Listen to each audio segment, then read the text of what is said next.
반갑습니다. 2월 25일 목요일 요양 새벽 묵상 시작하겠습니다. 기도합니다. 찬양과 영광을 받기에 합당하신 아버지 하나님, 우리 주 예수 그리스도 안에서 오늘도 우리를 택하시고 사순절 기간 그리스도의 고난에 동참하여 말씀 앞에 무릎 꿇게 하심을 감사드립니다. 주님을 더욱더 사랑하기를 원하며 나를 사랑하시는 주님의 그 사랑을 더 깊이 경험하기를 원합니다. 그 주님의 사랑이 오늘도 나를 깨웠고 그 주님의 사랑에 힘입어 오늘도 예배자로 서게 하심을 감사합니다. 이 아침에 이 예배가 끝난 후에도 하나님의 사랑이 내 안에 계속해서 차고 넘쳐 흘러서 오늘 하루 온종일 하나님을 예배하는, 하나님을 기쁘시게 하는 예배자의 삶이 사라지도록 붙잡아 주옵소서. 예수님의 이름으로 기도합니다. 아멘. 찬송가 211장 값비싼 향유를 주께 드린 찬양하십시다.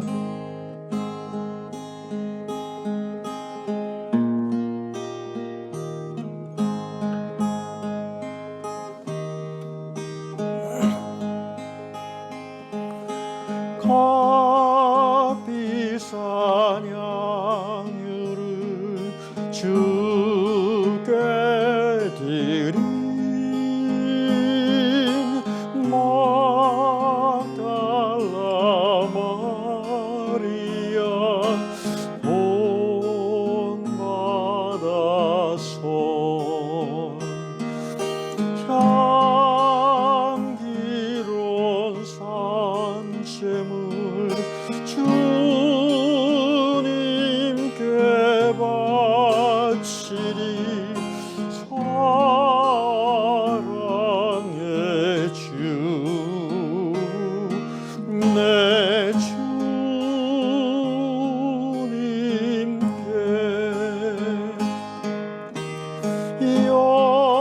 연약한 자에게 힘을 주고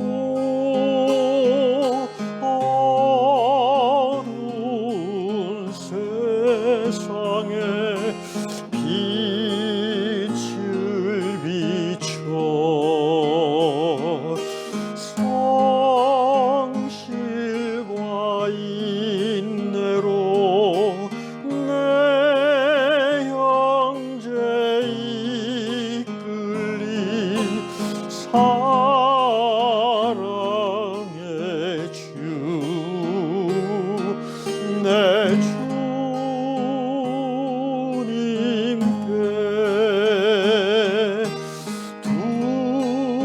두려운 마음에 소망 주고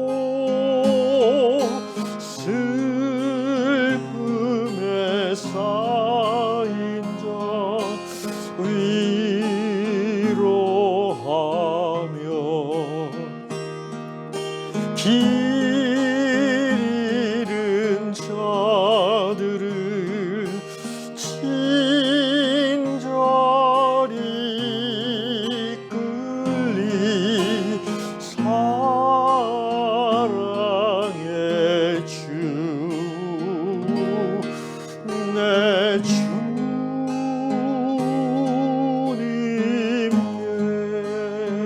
화명을 합시다.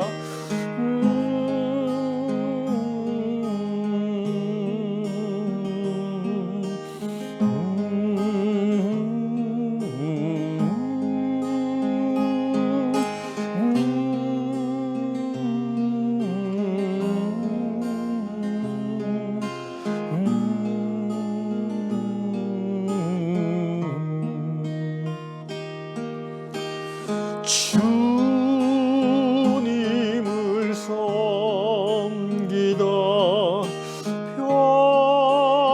평안히 가리다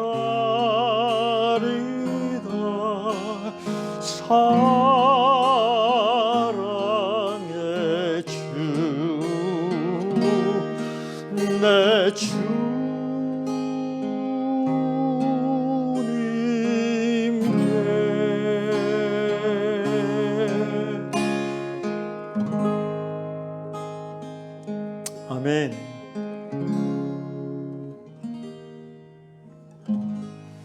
찬양을 더 하고 싶었는데 절제했습니다. 오늘 주시는 말씀 요한복음 12장 1절로 8절 말씀입니다. 제가 읽도록 하겠습니다. 6월절 엿새 전에 예수께서 베다니에 이르시니 이곳은 예수께서 죽은 자 가운데서 살리신 나사로가 있는 곳이라. 거기서 예수를 위하여 잔치할세 마르다는 일을 하고 나사로는 예수와 함께 앉은 자 중에 있더라. 마리아는 지극히 비싼 향유 곧 순전한 나드 한 근을 가져다가 예수의 발에 붓고 자기 머리털로 그의 발을 닦으니 향유 냄새가 집에 가득하더라. 제자 중 하나로서 예수를 잡아줄 가롯 유다가 말하되 이 향유를 어찌하여 300데나리온에 팔아 가난한 자들에게 주지 않았느냐 하니 이렇게 말하면 가난한 자들을 생각함이 아니요 그는 도둑이라 돈꾀를 맞고 거기 넣는 것을 훔쳐 가밀어라. 예수께서 이르시되 그를 가만두어 나의 장래할 날을 위하여 그것을 간직하게 하라. 가난한 자들은 항상 너희와 함께 있거니와 나는 항상 있지 아니하리라 하시니라. 아멘. 마태복음 26장 그리고 마가복음 14장에 동일한 향유 부음 사건이 나옵니다. 근데 그 마태복음하고 마가복음에서는 6월절 이틀 전이라고 시점을 표현하는데 오늘 요한복음에서는 6월절 1절에 보니까 엿새 전 이렇게 표현하고 있습니다. 그리고 마태, 마가에서는 이 향유 사건이 마을은 똑같이 베다니 마을인데 마태, 마가에서는 문둥병자 시몬의 집에서 식사 중에 일어난 일로 기록하고 있고요. 오늘 요한복음 본문은 그냥 베다니라고만 나오고 누구 집인지는 밝히고 있지 않습니다. 본문에 나오는 마리아, 마르다 그리고 나사로 이 세 남매가 사는 동네도 베다니입니다. 그러니까 베다니라는 마을에 이 마리아 집도 있고 문둥병자 시몬의 집도 있다는 것이죠. 그렇지만 오늘 요한복음에 나오는 본문 이 향유부음 사건이 마리아의 집인지 문둥병자 시몬의 집인지는 불명확합니다. 그리고 마태 26장, 마가복음 14장의 향유부음 사건에서 마리아의 행동을 비난하는 사람들이 거기도 나오는데 그 두 곳에서는 그냥 제자들이라고만 나옵니다. 근데 오늘 본문에서는 딱 집어서 유다, 예수를 판 유다라고 사도 요한은 이렇게 적고 있습니다. 그래서 이 사건이 마태, 마가와 나와 있는 사건과 동일한 사건인지 아니면 다른 사건인지 마태, 마가에서는 향유를 부은 사람이 그냥 여인이라고만 나오고 이름은 또 나오지 않아요. 어찌됐든 우리가 오늘 살펴보고자 하는 것은 어느 집에서 했든지에 상관없이 이 요한복음 12장의 이 본문을 가지고 하나님 주신 은혜를 나누고자 합니다. 육하 원칙에서 한번 제가 분석을 해봤습니다. 자, 언제 일어났습니까? 12장 1절에 말씀드린 대로 6월절 엿새 전에 잔치할세 이렇게 되어 있습니다. 엿새 전입니다. 엿새 전이면 예수님 십자가 지기 5일 전입니다. 예수님 십자가 달려 죽으신 그날 저녁부터 6월절이 시작되잖아요. 그래서 이 집에서 식사를 하시고 내일 아침에 예루살렘 입성을 하실 겁니다. 그리고 그 주 금요일 날 오후 3시에 이제 십자가에 달려 죽으실 겁니다. 그러니까 지금 예수님이 죽기 며칠 전인 거예요. 어디서 이 향유부음 사건이 일어났습니까? 베다니라고 나와 있고요. 마르다, 마리아, 나사로가 사는 동네라고 말씀드렸죠. 예루살렘에서의 거리는 가깝습니다. 걸어서 뭐 한 몇십 분이면 갈 거리라고 합니다. 베들레헴도 그렇고요. 베다니도 그렇고 다 예루살렘에서 가까운 곳입니다. 나사로, 마리아, 마르다는 한 집안의 친남매지간이고요. 그 부모님에 대한 이야기는 나오지 않지만 상당히 유복한 집안으로 우리가 추측할 수 있습니다. 그 이유는 이 앞장 11장에 나사로가 죽었을 때에 나사로의 장례식에 예루살렘에서 바리새인들이 찾아올 정도로 명망이 있는 집안이었다는 거죠. 그리고 예수님이 주로 갈릴리 지역에서 활동하시다가 몇 차례 예루살렘으로 내려오실 때마다 머무시는 집이 이 집이었을 것이라고 학자들은 추측을 합니다. 자, 누가 향유를 부었나? 누가복음 10장에 여러분 그 이야기를 기억하실 겁니다. 마르다, 마리아, 이 나사로 집에 예수님과 제자들이 처음 왔을 때인데 마르다가 초청을 했죠. 그리고는 열심히 음식 준비를 하는데 마리아는 어떻게 했습니까? 예수님 발치 아래 앉아가지고 말씀을 조용히 듣고 있었어요. 그래서 마르다가 이제 열받아가지고 예수님 얘 좀 뭐 이렇게 하지 않습니까? 그때 예수님이 네 하는 일이나 열심히 하고 마리아는 좋은 것을 선택했으니까 가만 내두라 이렇게 말씀하셨던 적이 있죠. 그러니까 스타일이 달라요. 이 언니 마르다 언니는 왕언니 스타일이에요. 막 사람들을 이렇게 막 추스리고 분주하게 막 일하고 대접하고 이런 걸 좋아하는 손이 큰 분이고, 마리아는 조용한 스타일이에요. 내성적이면서 무엇보다도 이렇게 진리를 듣기를 기뻐하는 그런 스타일이죠. 다른 누구보다도 예수님의 말씀을 사모하고 또 그 말씀하시는 그 예수님에게 끌려서 예수 가까이 앉아서 늘 말씀을 듣기를 기뻐하는 여인이었습니다. 자, 그러면 언제 어디서 누가 이제 무엇을 했습니까? 제자들과 함께 식사 중인 그 예수님의 발 앞에 오늘 3절을 보니까 마리아가 와서 지극히 비싼 향유, 곧 순전한 나드, 한근. 이게 이제 장례식 때 시신에 이렇게 냄새 안 나도록 바르는 게 향유잖아요. 그래서 굉장히 비싼 거라고 합니다.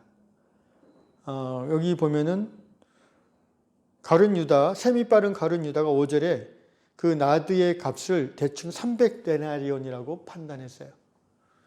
1데나리온은 노동자 하루 품삯이니까 300데나리온은 1년치 연봉이에요.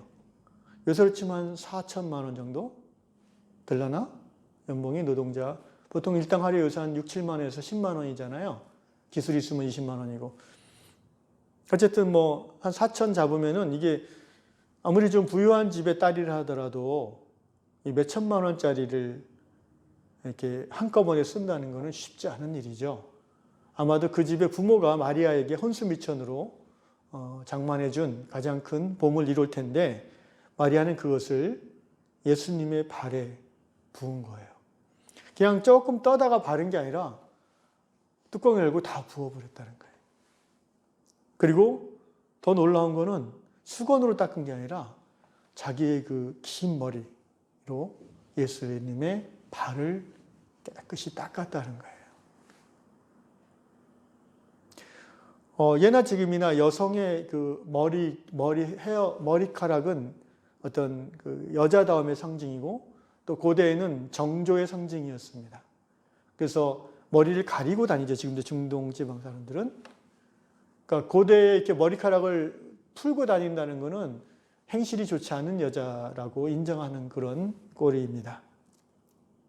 그런데 그 여성의 어떤 순결의 상징이라고 할 수 있는 그 머리를 자기 머리털로 남성인 예수님의 발을 향유를 붓고 닦아준다는 거예요. 굉장히 센세이셔널한 사건이죠. 물론 그 마리아의 의도에 대해서 의심하는 사람은 없었어요. 불순하게 의심하는 얘기는 전혀 나오지 않는데 그만큼 분명하니까 의도가. 그렇지만 굉장히 드문 일인 것은 분명합니다. 자, 그 결과 어떻게 됐습니까? 향유 냄새가 온 집에 가득하더라. 그리고 또 어떤 일이 났습니까? 예수 공동체 안에서, 제자 공동체 안에서 회계의 역할을 맡은 나름 똑똑한, 그리고 열혈당 출신이라고 하죠. 이 가룟 유다가 비난하기 시작했어요. 비난하는 근거는 가난한 자들에 대한 도울 수 있는 돈을 허비했다라는 것입니다. 누구나 이렇게 예나 지금이나 공감할 수 있는 말이죠. 그런데 예수님은 어떻게 하셨습니까? 7절에 보니까 가만두어라 이렇게 얘기하셨어요. 예수님은 마리아를 두둔했습니다. 사도 요한이 그렇게 있고 사도 요한의 해석은 선명합니다. 6절에. 왜냐하면 유다가 예수를 이미 판 후에 몇십 년 후에 이걸 기록했으니까 판 당시에는 제자들이 몰랐지만 최후의 만찬 때까지 몰랐지만 그 후에 기록한 것이기 때문에 분명하게 얘기하는 거죠. 저 인간이 저렇게 돈에 집중하는 거는 자기가 따로 주머니 차고 있어서 그렇다 이렇게 비난하는 거죠. 예수님도 아마 그 속마음은 아셨겠지만 여기서 그 말씀을 하시지 않고 마리아에 대해서 지지하십니다. 가만두어라.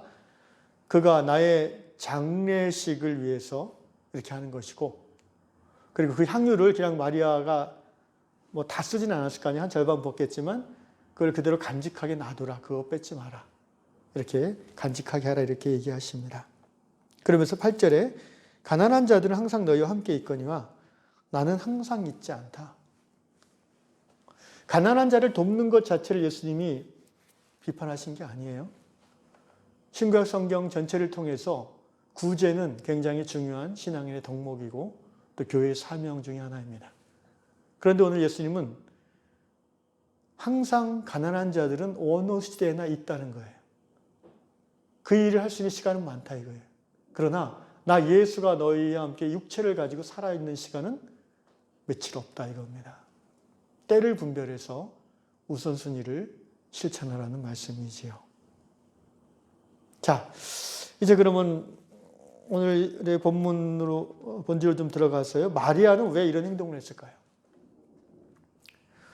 같은 향유보험 사건에 마리아라는 이름은 나오지 않지만 마가복음이 있다고 그랬죠. 마가복음 14장 6절에는 예수께서 이렇게 말씀하셨어요. 가만두라.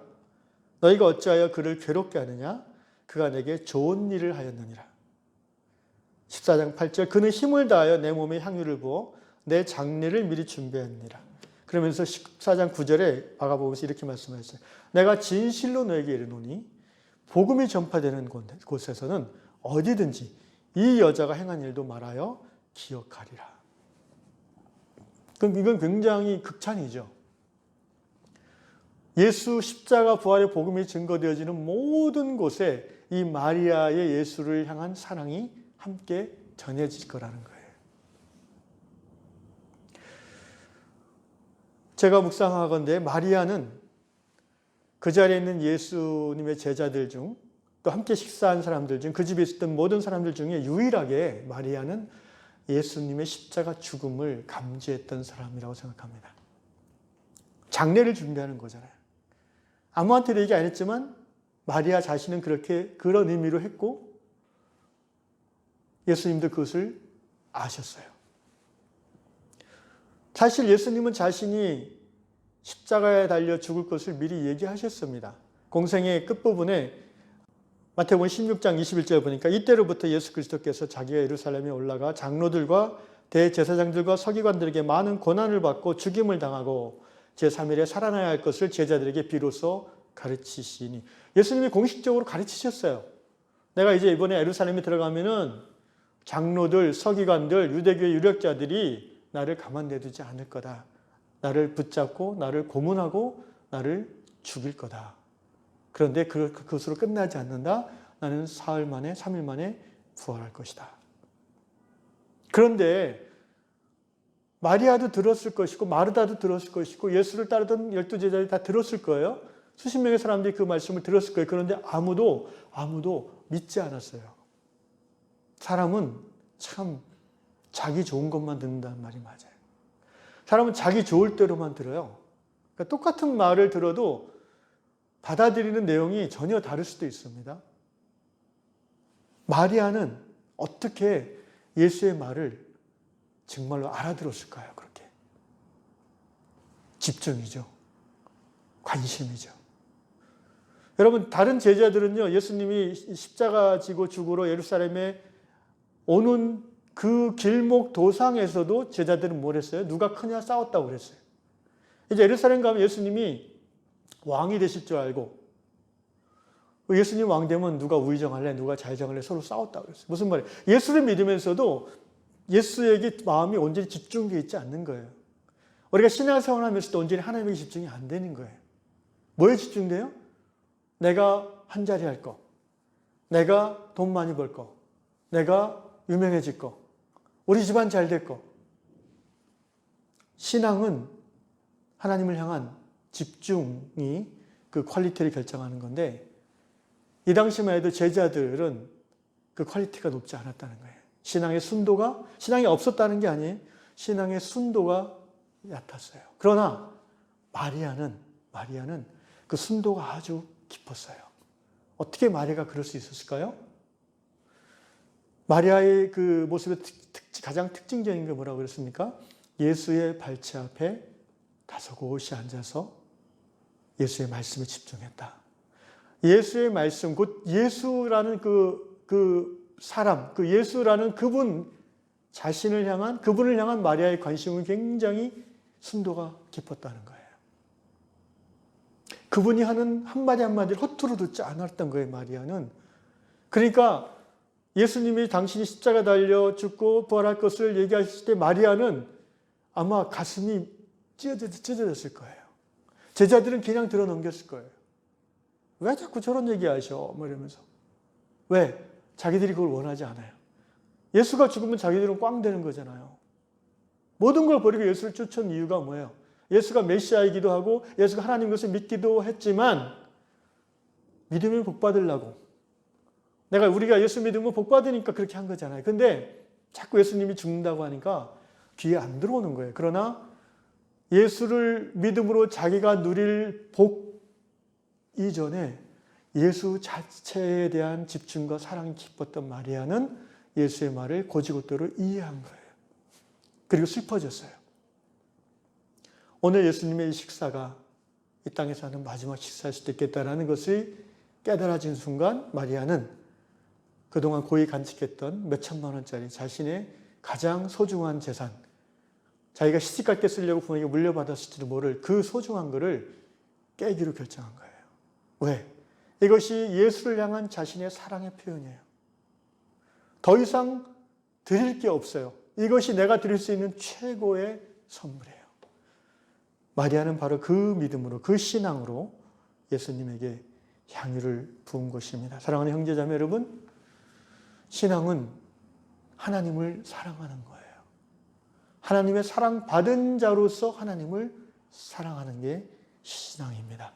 그 하나님을 사랑하는 우리의 삶의 표현이 뭡니까? 예배죠. 가난한 자를 돕는 거 중요합니다. 복음을 전하는 거 중요합니다. 세상 가운데에서 뭔가 공의를 외치고 이 땅에 하나님 나라가 임하도록 각 분야에서 기도하며 섬기며 자신의 삶을 희생하는 것 당연하고 중요한 것입니다. 그러나 그 모든 것의 시작은 예배여야 됩니다. 그 모든 것의 동기는 나의 욕망, 나의 지위, 우리 집안 잘 되는 게 아니라 하나님을 사랑함이어야 된다는 거예요. 여기에 신앙의 본질이 있습니다. 바라기는 우리 위안공동체의 모든 성도들이 이 땅 위에서 하나님을 알고 하나님의 사랑받고 예수를 주로 고백하고 성령의 인도함을 따라 사는 중에 날마다 주님 더 사랑하시기를, 그래서 주님을 기쁘시게 하는 삶의 예배자 되시기를 축원합니다. 기도하겠습니다. 값비싼 향유를, 자신의 가장 소중한 재물을, 아니 값으로 환산할 수 없는 의미 있는 향유를 마리아는 예수님의 발에 붓고 자신의 순결의 상징을 할 수 있는 머리털로 예수의 발을 닦았습니다. 그 자리에 있는 어느 누구도 그 마리아의 진심을 이해할 수 없었지만 예수님은 아셨고, 그리고 예수님은 기꺼이 그 마리아의 헌신을 받으셨습니다. 마리아는 가장 먼저 예수의 장례를 슬퍼하며 예수님을 사랑했던 것을 표현할 수 있었던 사람이 되었습니다. 주님, 우리가 이 세상 사는 동안에 예수님을 더 깊이 사랑하고 싶습니다. 주 예수 그리스도 그분을 기쁘시게 하는 일에 우리의 삶과 우리의 소중한 것들을 더 자원하여 내어드리고 싶습니다. 주님, 오늘도 깨닫게 하여 주시옵소서. 우리가 마리아는 향유를 드렸는데 우리는 무엇을 주님께 드릴 수 있을지요? 사순절 기간 하나님을 기쁘시게 하고 하나님을 사랑함으로 내가 무엇을 더 드릴 수 있을지를 기도하고 결단함으로 하나님께 영광되는 삶을 살아가는 제가 되도록 은혜 베풀어 주시옵소서. 예수님의 이름으로 기도합니다. 아멘. 하늘에 계신 우리 아버지, 아버지의 이름을 거룩하게 하시며 아버지의 나라가 오게 하시며 아버지의 뜻이 하늘에서와 같이 땅에서 이루어지게 하소서. 오늘 우리에게 일용할 양식을 주시고 우리가 우리에게 잘못한 사람을 용서해 준 것 같이 우리 죄를 용서해 주시고 우리를 시험에 빠지지 않게 하시고 악에서 구하소서. 나라와 권능과 영광이 영원히 아버지의 것입니다. 아멘.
주시옵소서.